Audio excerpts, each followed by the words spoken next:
নমস্কার বন্ধুরা। দেখুন, যুদ্ধবিরতির ঘোষণার পরে লেবাননে একের পর এক হামলা করছে ইসরায়েল। মধ্য প্রাচ্যে 6 সপ্তাহ ধরে চলা যুদ্ধে আপাতত অবসান হয়েছে। গতকালকে আমরা ভিডিওতে তা জানিয়েছি। 2 সপ্তাহ যুদ্ধবিরতিতে রাজি হয়েছে ইরান, যুক্তরাষ্ট্র। একই সঙ্গে স্থায়ী যুদ্ধ বন্ধে আলোচনা বসবে দুই দেশ।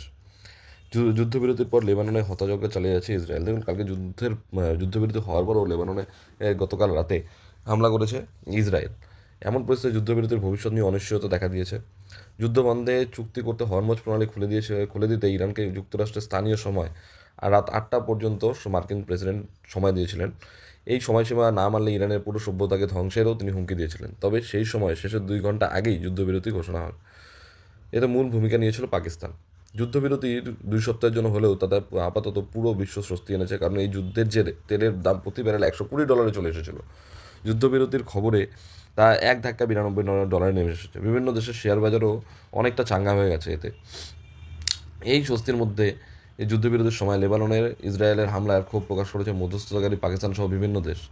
যুদ্ধবিরতি শুরুর পর গতকাল বুধবার রাত পর্যন্ত লেবাননে 254 জন এখনও পর্যন্ত ইসরায়েলি সেনাবাহিনী হত্যা করে গেছে। দেখুন, যুদ্ধ শুরুর গতকাল লেবাননে সবচেয়ে বেশি হামলা চালিয়েছে ইসরায়েল। এই ভয়াবহ 10 মিনিটে 100টা বিমান হামলা করেছে। রক্তাক্ত মানুষ হাসপাতালে একদম ভরে গেছে। লেবানন থেকে জাতিসংঘের কর্মকর্তার ইমরান রেজা বলেন, হামলায় এত মানুষ আহত হচ্ছেন যা সামলানো ওর ক্ষমতা লেবানন সরকারের নেই। এই অবস্থায় হরমুজ প্রণালী খোলা রাখা নিয়ে অনিশ্চয়তা দেখা গেছে। বিবিসি ইরানের রাষ্ট্রীয় সংবাদ মাধ্যমের বরাতে জানিয়েছে হরমুজ প্রণালী আবার হয়তো বন্ধ হয়ে যেতে পারে।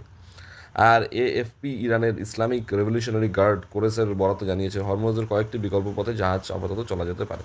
দেখুন, যা পরিস্থিতি তাতে লেবাননে এই ইসরায়েলের আক্রমণ ঠিক হলো কিনা তা আপনারা কমেন্টে জানান।